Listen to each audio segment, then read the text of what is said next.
ഈശോ മിശിഹായിക്ക് സ്തുതിയായിരിക്കട്ടെ. ഏറ്റവും മനോഹരമായിട്ടുള്ള സുദിനമാണ് ഇന്ന് സാർവത്രിക സഭ വിശുദ്ധ പത്രോസിൻ്റെയും പൗലോസിൻ്റെയും തിരുനാൾ ആഘോഷിക്കാൻ. ഇതൊരു മഹോത്സവമാണ്. രണ്ട് മഹാരഥന്മാരുടെ സഭയുടെ നെടുന്തൂണുകളായിട്ടുള്ള പത്രോസിൻ്റെയും പൗലോസിൻ്റെയും തിരുനാളിൻ്റെ ആശംസകൾ നേരുന്നു.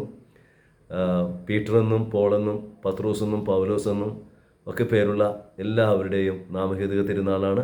ഈ വിശുദ്ധൻ്റെ മാധ്യസ്ഥ്യം വഴി, വിശുദ്ധരുടെ മാധ്യസ്ഥ്യം വഴി നിങ്ങളെ അനുഗ്രഹിക്കട്ടെ എന്ന് ആശംസിക്കുന്നു.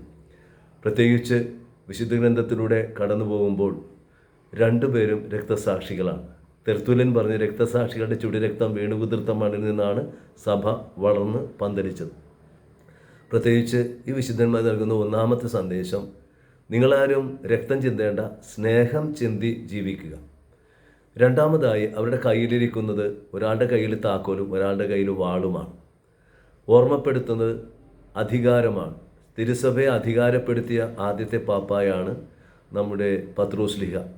അതിനാൽ തിരുസഭയ്ക്ക് വേണ്ടി പ്രാർത്ഥിക്കാം. വാള് അത് വചനത്തിൻ്റെ പ്രതീകമാണ്.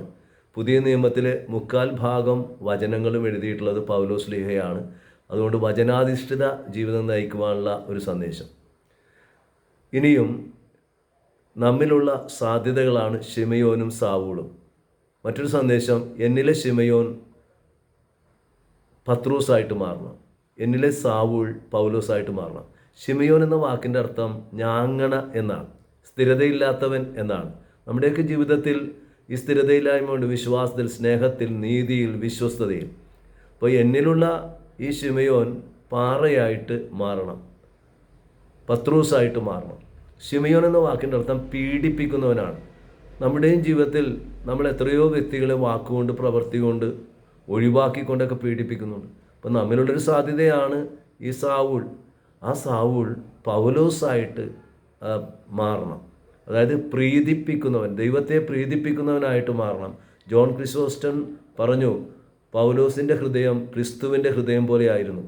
കാരണം ഞാൻ ജീവിക്കുന്നു എന്നാൽ ഞാനല്ല, എന്നിൽ ക്രിസ്തു ജീവിക്കുന്നു. അപ്പോൾ നമ്മുടെ ഹൃദയം ക്രിസ്തുവിൻ്റെ ഹൃദയത്തോട് അനുരൂപപ്പെടണമെന്നുള്ള ഒരു സന്ദേശം. അടുത്തത്, തിബേരിയസിൻ്റെ ഒരു തീരവും അതുപോലെ തന്നെ ഡമാസ്കസിൻ്റെ വഴിയും നമ്മുടെ ജീവിതത്തിലുണ്ട്. എന്താണ് ഈ തിബേരിയസിൻ്റെ തീരം? എന്താണത് പഠിപ്പിക്കുന്നത് വലിയൊരു യാഥാർത്ഥ്യമാണ്. കാരണം തീയുടെ മധ്യ വെച്ച് നൈമിഷിക സന്തോഷത്തിന് വേണ്ടിയിട്ട് ഗുരുവിനെ തള്ളിപ്പറഞ്ഞ പത്രോസ്, ആ മനുഷ്യനെ അറിയില്ല എന്ന് പറഞ്ഞ ആ വ്യക്തിയോട് തിബേരിയസ് കടൽത്തീരം എന്ന് പറയുന്നത് ഗലീലിയ കടൽത്തീരം തന്നെയാണ്. ഇവിടെ വെച്ചാണ് വലിയ നിയോഗത്തിലേക്ക് പത്രോസിനെ ഞാൻ നിങ്ങളെ മനുഷ്യരെ പിടിക്കുന്നവരാക്കാം എന്ന് പറഞ്ഞുകൊണ്ട് വിളിച്ചത്.